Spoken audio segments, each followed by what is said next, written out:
everybody. Welcome back to the Mysterious Pals. My name is Chris, and this week we're going to be talking about something spooky and scary and mysterious. But before we do that, I'm going to introduce my best friend, the greatest guy that I've ever met. Go on. Love of my life. The true wonder of the world. He couldn't be here tonight, but Jordan's here instead. Jordan, welcome to the show. Yeah, hi, Chris. Thank you so much for being here. Yeah, sure. Great to see you, as always. Oh. I'm so happy you're here. I bet you are. All right, this week we're going to be going on a little drive, ride, flight with the mind's eye, I guess. What is that? Is there really a thing of the mind's eye? What does that mean? When people say that, I'm like, oh yeah, and then I just have no idea. Like I do one of the things where I just smile and nod because I have no idea what you're talking about. And you don't have to have them explain it to you. No, I don't want to admit how dumb I am. Also, I don't want to like mention it like 20 minutes in the conversation. Be like, listen, man, I have no idea what you're talking about. Right. So literally the last 20 minutes have been a waste. I do that a lot. I'm watching the TV behind you that's on, like over there. I do that a lot when I just want the conversation to end. Like, I don't have to get like the explanation of everything. It's like, oh yeah, I know what you're talking about. No. I either fake a phone call or I'd like say, dude, I got to really pee, and then never come back. Yeah. I got real bad diarrhea, man. I got to go. Sorry. Yeah, you should see what's going on down here. I'll send you a pic. I'll be back. Never show up again. It's called that phantom. We did that in college. Yeah. Yeah. You go to a party and you're like, this party kind of sucks, and just like walk out the back door. Whoop, out. All right. Let's go on a ride. Yeah. So this week's episode came from a listener or watcher suggestion. Watcher listener is an idea he gave us. His name is Chris Kraz. Suggested we do a mystery based on a lost African city. Chris hails from Saskatchewan, Canada. Friends in the north. Yeah. The frozen north, they say. Yeah. He commented that he wanted us to do a podcast on a lost African city. His girlfriend is from Togo, Africa. So a lost African city. Yeah. You think there's a lot of those? It seemed like there was when I started Googling stuff. Yeah. There's a lot going on at that continent. It's a big continent, they would say. Right. You know? So yeah, this week's episode, I took Chris's suggestion and I found a lost African city called Gedi. Gedi? Yeah, Gedi. Or it's sometimes pronounced, or it's not pronounced, spelled Gede. That's what we're doing it on this week, Gedi. Oh, Gede. Gde or Gedi. Okay. I found that Gedi is significant for two major reasons. It was part of a vast trade network along the Indian Ocean during the Middle Ages. This is a hub where citizens interact and trade with the Chinese and various Arab countries. Second reason is because it challenged colonial era misconceptions about African societies being isolated and undeveloped. Okay. Now, is this on the western side? Eastern side. So yeah, I'll go in that little. Okay. So it kind of debunked that thought of all of these Europeans had of Africa being like underdeveloped, not as like civilized or advanced. Europeans were. Is the Horn of Africa, that's the bottom right, that's like caused lots of problems with shipping, right? Was it they had to go all the way down and around back in the day? Yeah. And that was like, is that why they started going the other way? To go around to come back to the other side of India? I think so. India and China and that? Because it was like, wasn't the Horn of Africa like a dangerous area? Because it was the winds going through the water? I don't know. I'm not sure. I don't know if it was like. I'm not a shipping magnate. I don't know these things work. I know Johnny Rockefeller. Yeah. I guess he wasn't even a shipping magnate, was he? I don't know. You're the history guy. I'm just the looks. I just typed in Horn of Magnate. Oh my goodness.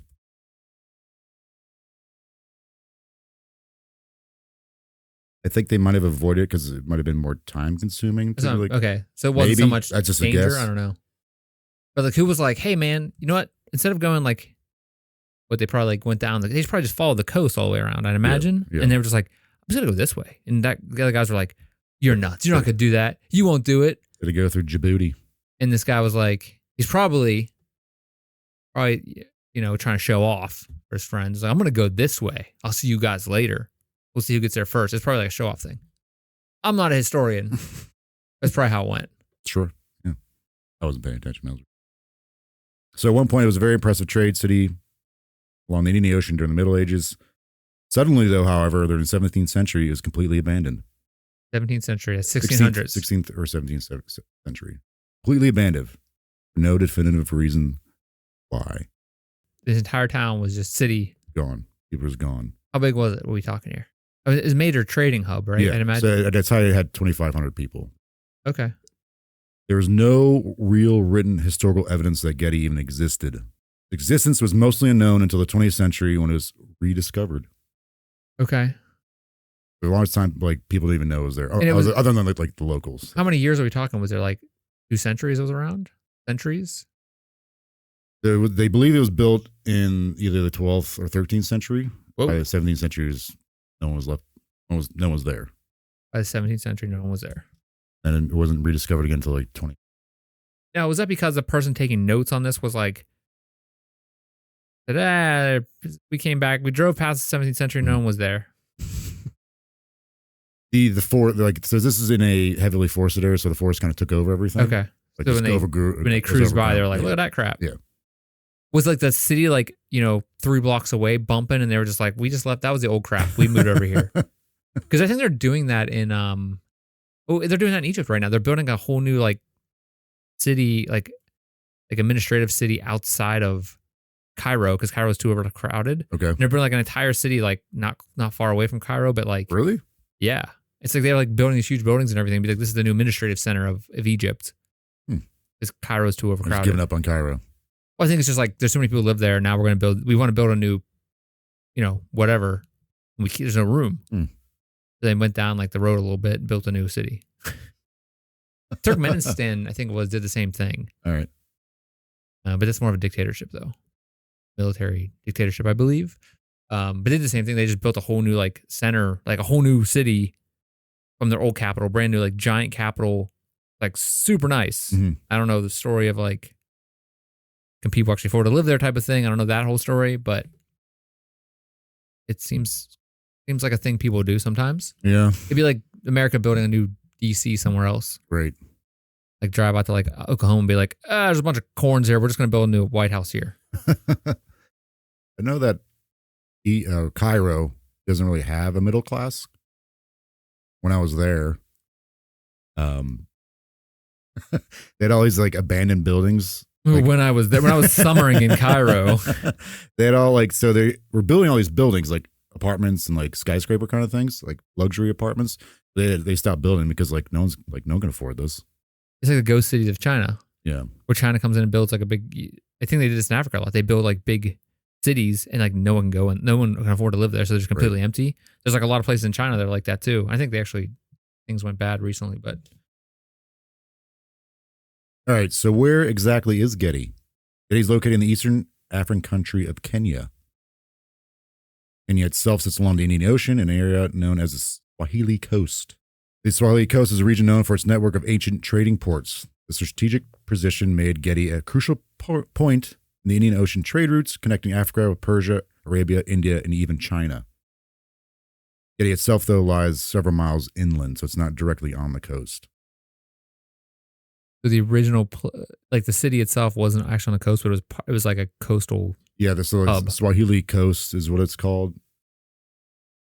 On the Indian Ocean, it's like there's all these major like cities and like ports were there.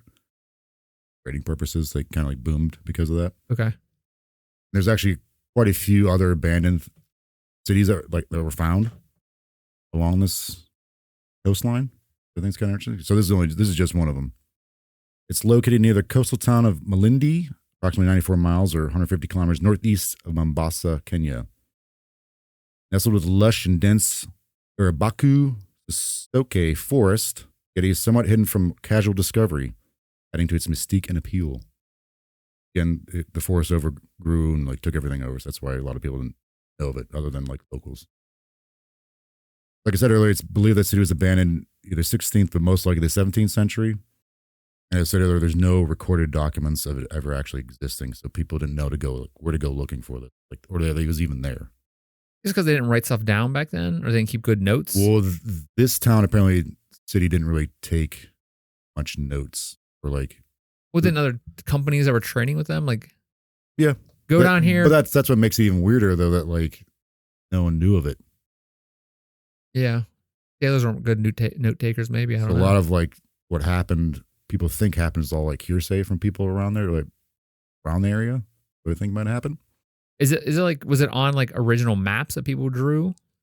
This one I'm not sure, because there's another one I was looking at. It was actually pinpointed like with, I think to like with like the latitude or longitude. Another city I saw that was like pinpointed. That's how they found that one. But this one I'm not sure. Sir John Kirk, a British consul in Zanzibar, was one of the first individuals to take an academic interest when he founded the ruins in 1884.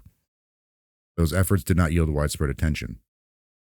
However, it wasn't until the 1920s that Gedi's ruins caught the attention of British colonialists and archaeologists. The official rediscovery occurred when local farmers informed British settlers about the ancient ruins buried in the forest, sparking the first modern-day explorations. You think it's ever going to happen like to us? Like, well, I guess our society, like, people will just show up and be like, whoa, check it out. It's Pittsburgh, or it's Philadelphia, or it's New York City, or it's Cleveland. They're like, look at that. This is like, oh, we didn't know it was there. We rediscovered Cleveland, like 200 years from now, or rediscovered Oklahoma City. I mean, those are pretty big cities I'm talking about, but like smaller towns. Some of these were too. Early excavations in the 1940s revealed the sheer extent and sophistication of the Gedi ruins. Coral stone structures, intricate carvings, and well-preserved artifacts pointed to a wealthy, well-established city with advanced urban planning. Excavations unearthed a range of imported items that reflected the cosmopolitan nature of the settlement. Found Chinese porcelain from the Ming Dynasty, beads from Venice, and coins from the Ottoman Empire.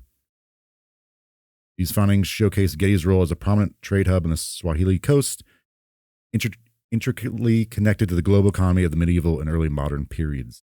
So, like, were these ruins, they stone? Were they making them out of stone? Or were they making them coral stone, apparently. Okay. Like, they would, like, had the ability and knowledge how to, like, dig this stuff out of the ocean and, like, mine it, basically, and build stuff out of it. I imagine maybe it was part of, like, rock structures as the, Sure, yeah, like around it, because, they're close to the coast. The continents moved around. But, like, it's not like there's wood, like you'd think like abandoned town is like wood hanging down. Right. Like, we think of that as like, when we think abandoned places, it's like the Wild West towns in America. They're spread out through America. They're all abandoned. The old coal mining towns are the tumblebees. They're like buzz, buzz, buzz. And they're just tumblebees. Yeah. Rolling by. Tumblebees. Oh no, run. There's a ball of bees. Yeah. You're like, oh my God, this is really abandoned. No wonder why they left. Yeah. This is hell. As I said earlier, Gedi was likely built in the 12th or 13th centuries by the Swahili. The ruins spread over 45 acres. Remnants of outer and inner walls remain. The outer wall was around 20 feet high, while the inner wall enclosed 18 acres of space. It is believed the wealthiest citizens lived within the inner walled area in the city.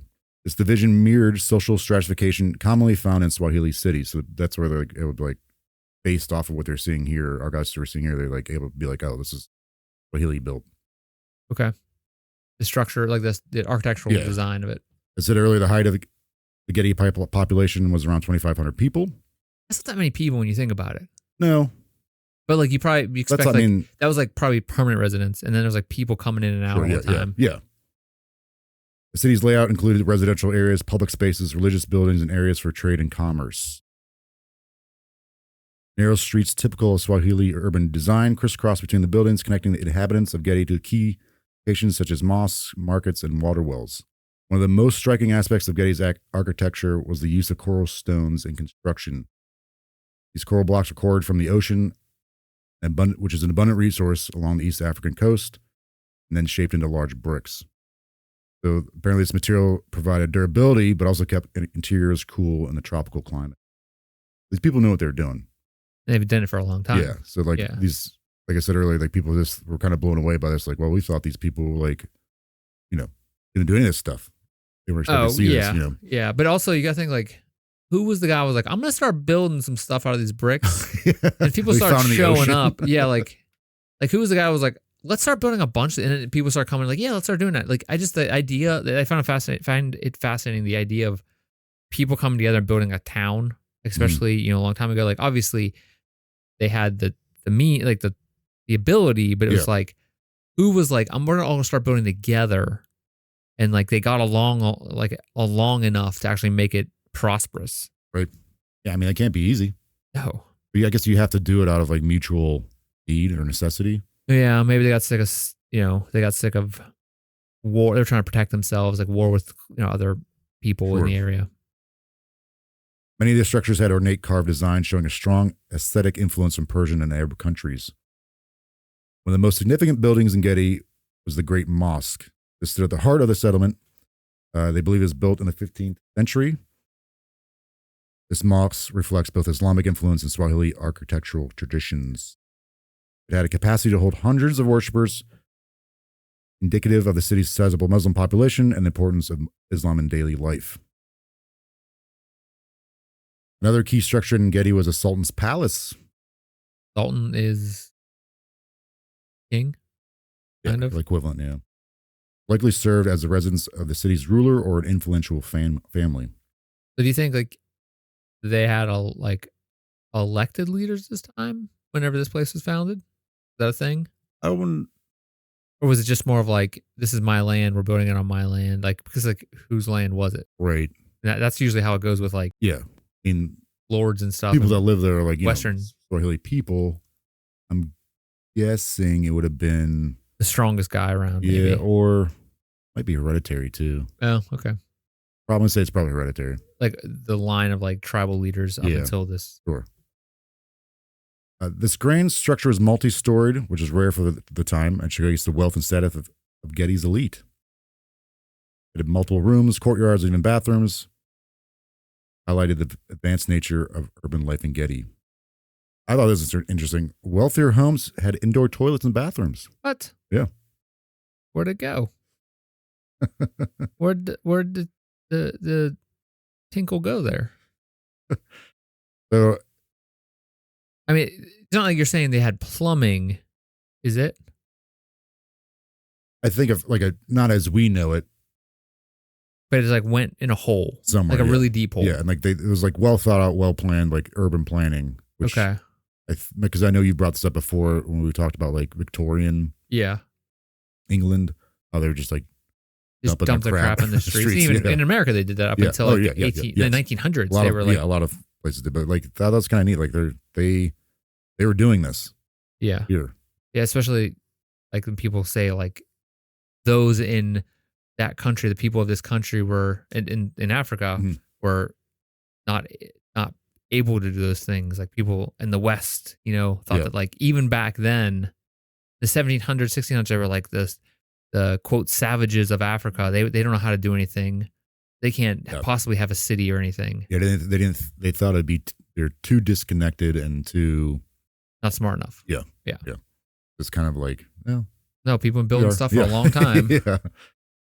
Look at Africa. So yeah, they had internal water systems and drainage, which is crazy. Look at Egypt, I should say. Yeah.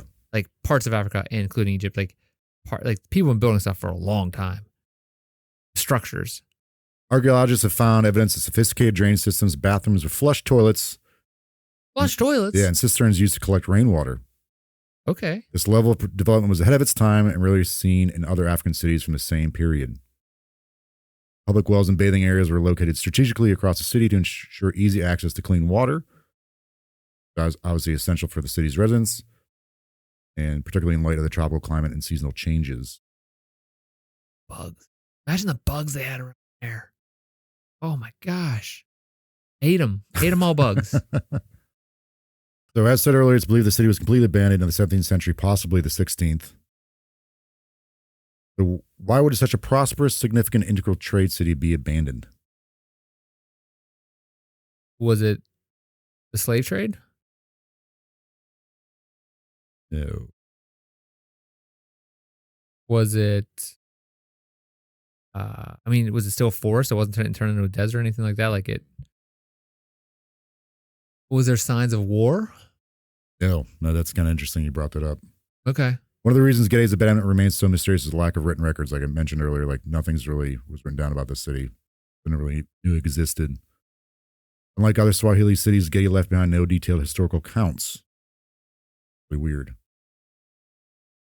The city's story has been pieced together primarily through archaeology, oral historians, and regional records from neighboring cities, but much remains speculative. All right, so I'm gonna go with some theories about what happened. Okay. This is the theories, right? Yep. Wow. Wow. You made it. One of the theories is Portuguese colonization power struggles. The arrival of the Portuguese along the eastern African coast in the late 15th century altered the geopolitical dynamics of the region.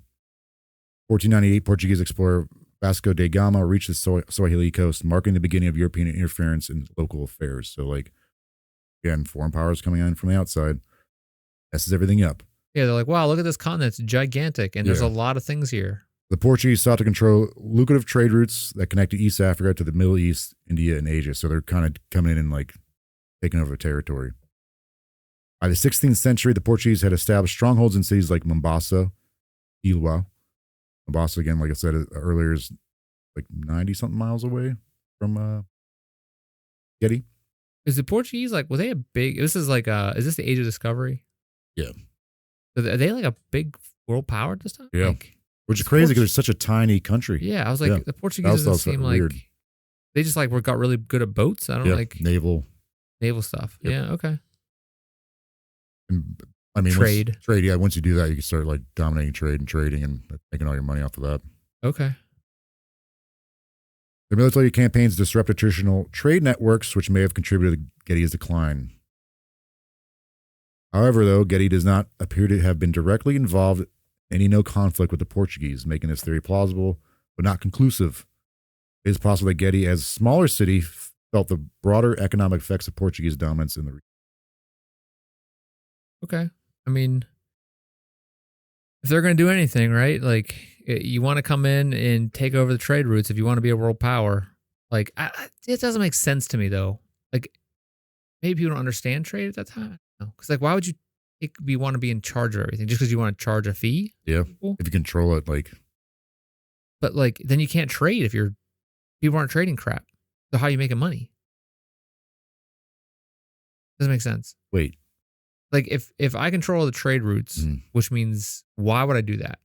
Because you control them. Why? You get to dictate. What do you mean, why? Like, why? Why do you am I charging people to use them then at that point? Maybe, yeah. You get like a cut of everything. Like a lot of work. Seems like a lot to control trade routes. Yeah, absolutely. What are you putting up like those big arms and being like, okay, you can go ahead through, pay your toll. Yeah. You know, like, I don't understand.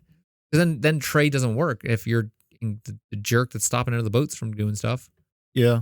I mean, in time, if I have some widgets and I want to sell them to you, but you're on the other side of the world, right? And Portugal comes up and is like, dog, I'm going to take 40% of your profits. Your widgets? Like, yeah, my widgets. I don't want that. But Jordania needs the widgets.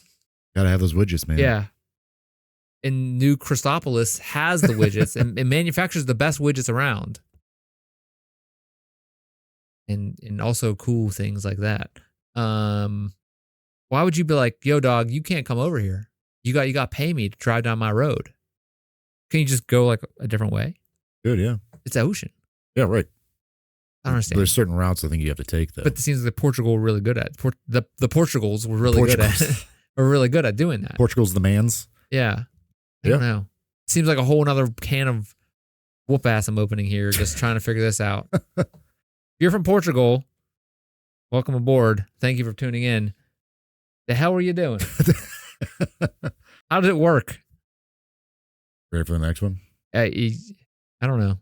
The first one kind of messed me up pretty bad. Go ahead. Another widely discussed theory attributes Gedi's abandonment to invasions by the Oromo, pronounce that, Oromo people, then referred to as Gala by outsiders. During the late 16th and early 17th centuries, the Oromo people originating from southern Ethiopia began migrating southwards in waves. Expansion into coastal regions caused upheaval, led to the displacement of several Swahili settlements. Archaeological evidence points to defensive measures taken by Gedi in its final years, including the reinforcement of its city walls, suggesting that inhabitants were preparing for an external threat. Oral traditions from the local Mijikenda community also reverence the Oromo invasion as a reason for Gedi's decline. Constant threat of attack could have forced Gedi's residents to abandon their city for safer inland territories. So, I mean, it is considered a small city. Yeah, I mean, compared to these other you can ones kind along of the coastline. roll in with like 100 men, and because most of the people there are not warriors, I'd imagine. No, they're not like a warrior people that were in this city. Yeah, they were just like more of a trade people. They're like merchants. Right. Yes. So it was like a trade town. They just guys roll in and said, we're going to take, again, roll in and take over the profitable Why would you stuff. want to do that? Yeah. Put up your arms that come down and stop people from going in and out. Like, I don't get it. I guess I'm not other than the walls being refortified, like there's no evidence of there actually being like a war that happened there. Yeah. Or battle or anything. So there's the next one. Environmental and ecological factors. Okay. Environmental degradation may have also played a role in Gedi's abandonment. Some researchers suggest that changes in the local environment, such as deforestation, soil depletion, or the depletion of water sources, could have made the city unsustainable. Because they were peeing in them. And they were just like draining all their pee down there. They were doing a good job of like keeping that. Were they? Yeah. It seems like they were doing a great job because they all took off. It might not be the water thing. That's what I'm saying. I guess some people are saying like I don't quite understand what a water table is. Yeah. They're saying the water table might have dropped too much. Yeah, so they couldn't get to it. Enough, clean water. Yeah. Okay, that makes sense because where are you going to get the water then? Right. And especially maybe this area doesn't have a lot of, I mean, it's coastal. So wouldn't there be rivers around? Yep. Maybe they moved towards the rivers, so it wasn't efficient. Or I thought they would build a lot of these cities like around rivers, though. So Gedi was located near a river. Okay, but and while the city had developed advanced water management systems such as wells and cisterns, a prolonged drought or depletion of groundwater could have rendered the settlement uninhabitable. Yeah, I got the words. Why? What if? Was it because they were like making in the river and they were making, like number twos, and they're like dropping number twos in the water. And it was it's such a that's so stupid. That's so funny. Making in there. I think they they wouldn't have to. They have toilets. But the toilets are going somewhere. Yeah, I think they had into the groundwater. Yeah, maybe. Where was it going? It wasn't just a big cave down with a lot of poopies and down there. All their makes jumping down there. I feel like if they were that knowledgeable of how to, make other underground cisterns and like plumbing and stuff like that, they would know. But like that stuff still has to go somewhere. Yeah, I think they would. You'd think they would know it should go into the ocean. Yeah, or away from their water sources. I would hope so. I don't know. But did they understand bacteria and stuff at this point in time? Was there just a guy at the end where all washed out and he just smushed it all down? Like, gotta smush it into this hole. I don't think people understood bacteria because that's more on like the microscopic. They probably understood like you can't. But they understood hygiene. Eat where you poop. Yeah, they understood hygiene. Where you make. If water sources became unreliable, this obviously would significantly impact agriculture, hygiene, and daily life, thus forcing inhabitants to relocate to more hospitable areas. Can't make dinner where you make. Don't make where you make. Don't make where you make. We should get that on Put a shirt. Don't make where you make. Don't make where you make. Drain the ocean and don't make where you make. Shirts coming soon. So these all, I think they all seem very plausible so far. I do like the whole, like the ecological, environmental kind of thing. I think that to me, as of right now, that seems the most, most likely maybe. It's always got to be number one when you're thinking about. When you're thinking about number two. When you're thinking about when you're making number two, it's got to be number one on the list. Yeah, it's number two. It's got to be number one. It's probably the first thing when you think of these cultures. Like, okay, it has to be. The city's still there. Mm-hmm. Then it has to be something like ecological or something like too much make in the water, or like a plague came through. Oh man, did you read this? No. You keep leading me right in, man. I like it. This was we're right here. Disease and health epidemics. Another theory posits that abandonment may have been caused by a disease epidemic. This is around the time. What other one we talked about? The old Black Death. Oh yeah. The old Go back double and watch B. that one. Double B. Double make. Go watch what one? Did We did one on the Black Death? Yeah. No, yes. Well, kind of. It was part of the worst year in human history. Sure it was. Sure it was. Coastal trade routes connecting Gedi to the wider Indian Ocean would have brought not only goods and ideas, but also diseases. So I mean, like these people coming in and out, but like Yep. it was around for so long though. Yep. But I guess if someone got something that big of a like disease. was that 1500s? 14. No, because it was not in the Renaissance. It's the 1300s. Dude, man, did something up apparently. He did a whole episode. I'm saying on, 14. I guess. Worst year in human history. He doesn't even remember. I'll tell 1346 to 1353. So, but then it came in waves. Again, Big C was right in the 1300s. Came Capital in waves. C over came here. In waves though. Disease. I can't stop thinking about make. Oh yeah, so maybe someone's making when they're listening to this. Yeah, that'd be pretty cool. I would like just that. Talk really soft. Does this help you? Does this help? Black Death came in the 1300s. ASMR for your make sessions. Yeah, make SAMR. Yes. make SMR. Make SMR. Make ASMR. There we go. I don't know if that's right. Let's do that. Okay. Keep going. All right. So it's a trade hub. So people be coming in and out with all kinds of disgusting disease. Oh, I would imagine people were already getting snotty nose all the time. Yeah. The rapid spread of disease, especially in a densely populated trading city, may have been difficult to control. Historical records from this period are scarce, so while there are no direct evidence of an epidemic, possibly does remain. Trade routes often facilitated the movement of pathogens, which could have led to devastating consequences in urban centers like Gedi. The city's sudden desertion might be linked to health crisis that decimated the population or made continued habitation impossible. Yeah, I guess if the city was still there, it doesn't look destroyed. Mm-hmm. I mean, one of those, you said the Ethiopian people, the people from Ethiopia, they came in, they might have just fling some dead bodies with disease in there, and then like possible, yeah. That's probably the easiest way to get rid of them. But then what did they do with the city afterward? Like, did they take it over?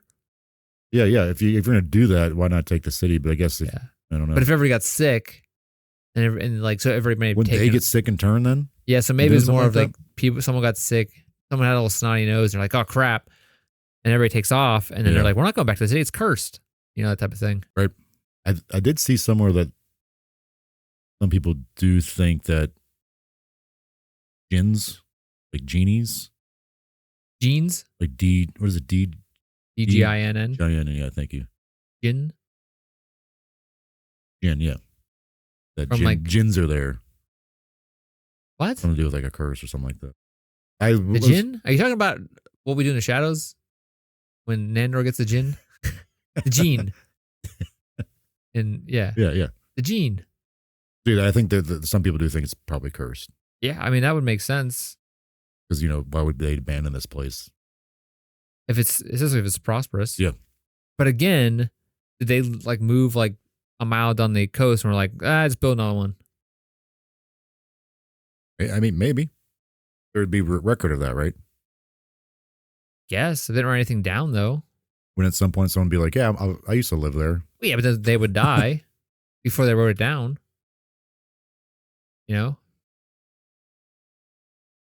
Like, think about it. You know your great-grandfather? Did you ever meet your great-grandfather? I met my great-grandmother. But do you know where they're buried? Do you know where, like, yeah, it's like that type of thing. Like, as soon as when you have a great someone, hey, you know where the hell they are, what they did. You have no idea those stories. Wouldn't like oral tradition, yeah, I think so. But like, maybe there's an off day. I don't know. Maybe they all, maybe they didn't want them to forget it because it was a couple generations. It's going to be lost if it's not written down. Yeah. All right. Yeah. Economic decline. Another potential explanation for Gedi's abandonment could be economic decline. Swahili coastal cities were heavily reliant on international trade, and disruption in trade routes or shifts in global trade dynamics could have weakened the city's economy. Yeah. The rise of other powerful cities along the East African coast, like Mombasa, may have drawn traders and wealth away from Gedi, making it less competitive. That's Over time, Getty's importance as a trading hub could have diminished, leading to a slow exodus of its inhabitants in search for better opportunities elsewhere. So again, like they just know it was abandoned, completely abandoned by the 17th century. They don't, since there's no written records, like people can slowly leave this city for like hundreds of years or 100 years or 50 years. You know, like the kids always move away. Yeah. And like so they were slowly, just like a slow, like the decline. Hamlin. Like what happened in Hamlin, Germany, Yep. the kids were taken away. Pied Piper episode. Check it out. You should. All right. Next one, cultural and religious shifts. While less commonly discussed, cultural or religious shifts could have contributed to Getty's decline. Changes in leadership or religious practices may have influenced inhabitants' decision to leave the city. It was part of the Swahili Coast, where Islam played a central role in society and governance. These shifts in religious authority or political allegiances could have weakened the city's cohesion. People stopped getting along. Yeah. Additionally, trade routes were closely tied to political and religious dynamics. As other cities aligned themselves with new powers like the Portuguese or the Omanis, Getty may have been left isolated, causing its decline. Yeah. They're like, don't go to that place. Yeah. Stay away from there. They're not cool. Yeah. We got the cool gods over here. Okay. This is the last one I got. Gradual abandonment. Some theories point to sudden events like invasion or disease. There's also evidence that Getty's abandonment may have been more gradual. Archaeological findings show signs that the city was not completely abandoned in a single event, but rather over time, with parts of the cities becoming derelict before the final exodus. The once bustling trade routes may have slowly dried up, causing economic hardship. Families likely moved away in search of better prospects, and over time, Getty's population dwindled until the city was entirely deserted. Getty's relatively small size compared to other major Swahili cities might explain the absence of detailed documentation that may not have been as politically or economically significant. Yeah, I mean, you think we see that in America. It's more evident for us. See, like how highway system comes in, and like have you ever seen the Cars movie, Disney's Cars? Talk about this a lot. Where you have the highway bypasses, like the 2-lane road that goes, scenic routes. Yeah. And they bypass, and all these towns just become abandoned because people are like, well, there's no one comes here anymore. Yeah. And so it could be one of those where no one, because if they went to went to Mombasa, it was probably cheaper to dock there than it was in Getty. They're like, can offer. Yeah, plus Getty is not right on the coast either. But I wonder if that might have played. Like, I think it's only 4 miles in, but if that played a role. But if it was a trading hub, people would still have to dock there, so they still had docks and stuff, right? Yeah. Oh yeah. But the fact that it's like right on the water, maybe. Okay, so it's not like that. People had to still trek in a little bit, bring their wares in, their widgets. Yeah, that's it. So, what do you think happened then to Getty? I think like we kind of thought this before. We did something else about an abandoned city. Anyways, I don't think it has to be necessarily just one thing. It could be like any one of these or all of these. Honestly, is a possibility. But I do like the idea of I don't like the idea. You love when cities go. I love that just everyone's lives are ruined. I like I'm drawn to the gradual abandonment kind of. Like it's maybe just over time, like even archaeologists found that like certain parts of the city were kind of being neglected as far as not being maintained. So the idea of like the people just kind of slowly left to go somewhere else, maybe like with like other city ports like Mombasa being more lucrative or more alluring to maybe the citizens here, like more people there, so they can sell more crap. Yeah. I'm going with that. So we see that again, especially in the East Coast where we live. We see a lot of coal mining towns that have just been. There's like 10 people that live there. Yeah. Wasn't our college town one of those? Yeah. I mean, it was once the college we went to. It was once the biggest coal mine in the entire world, or something crazy like that. Yeah. At one point in time, and then there's no coal mine there anymore. But it's one of those things where like. If you go anywhere in the Appalachian Mountains, there's so many, like West Virginia. Oh yeah, it's full of these kind of towns. Yeah, but there's like 100 people that live there. I get forgotten about. Yeah, like there's Brownsville, PA. That town is crazy when you look at the story about it. Like where one guy bought up all the town for some crazy reasons, and then it's only recently that people are starting to get the town back. But like he basically just did nothing with it and just basically went down the crapper. Right. Down the maker. Down the maker. Make pipe.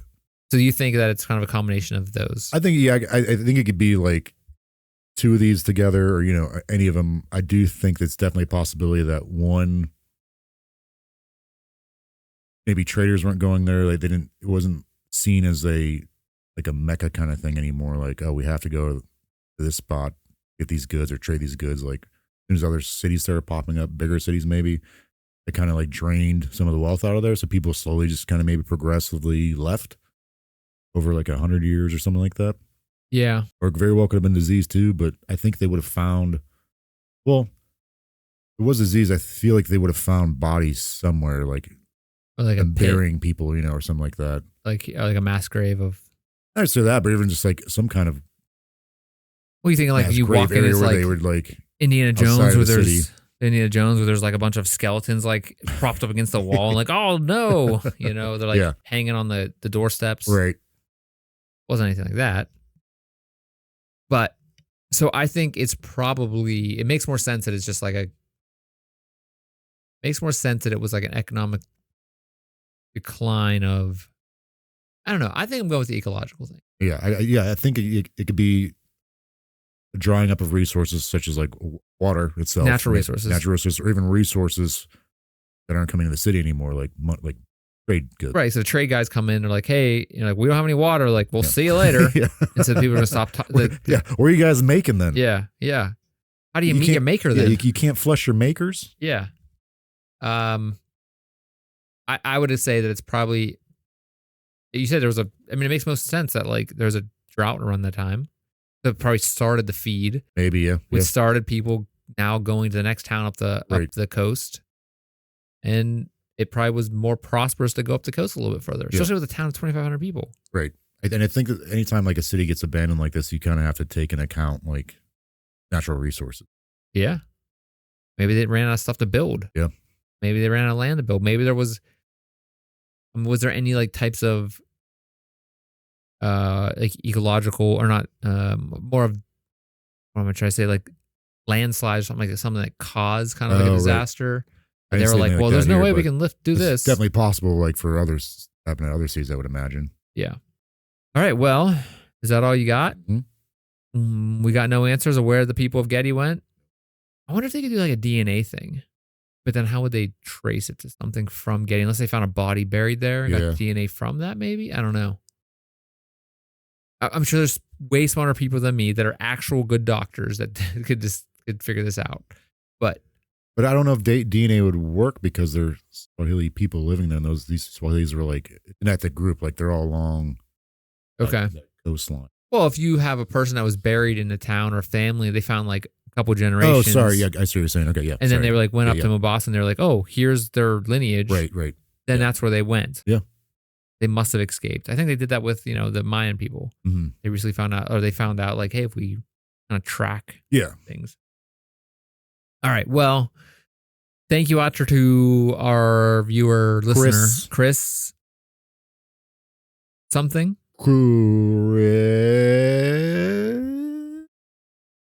Canadian Chris. Thank you, Canadian Chris. Chris Kraz. Kraz from Canada. Thank you. Saskatchewan Chris. Thank you for the info. Yeah. Suggestion. If you out there listening would like to give a suggestion, we would love to hear it. Please, you can comment. You can email us at mysteriouspausonline@gmail.com. You can also, if you want, connect with us on any social media, such as, I think mostly Instagram is what we're most active on, Facebook and Instagram. Threads. Yeah, threads, like that. So the one company. Yeah. That's right, yeah. But please do that to connect with us. We'd love to hear from you. If you have suggestions or critiques, love to hear that too. We've had some good recent critiques or information posted in our comments. It's been awesome. Yes, thank you very much for that. Anyway, please connect with us via social media or email or anything. You can find all the links to those in the show notes below. You can also find it at mysteriousPals.com. You can find everything there, especially all of our information for our resources for each episode. We want to thank Bethlehem for the theme music, intro and outro music. You can find a link to them on their SoundCloud and our show notes, also on our website. And is anything else I should mention, Jordan? No. Okay. I don't think so. Yeah, I don't know. Whatever. Anyway, we'll see you next week. Another mysterious episode. Same mysterious place. Same mysterious time. Same mysterious pals. We love you. Kick rocks. Kick rocks. Make. Make. Good night.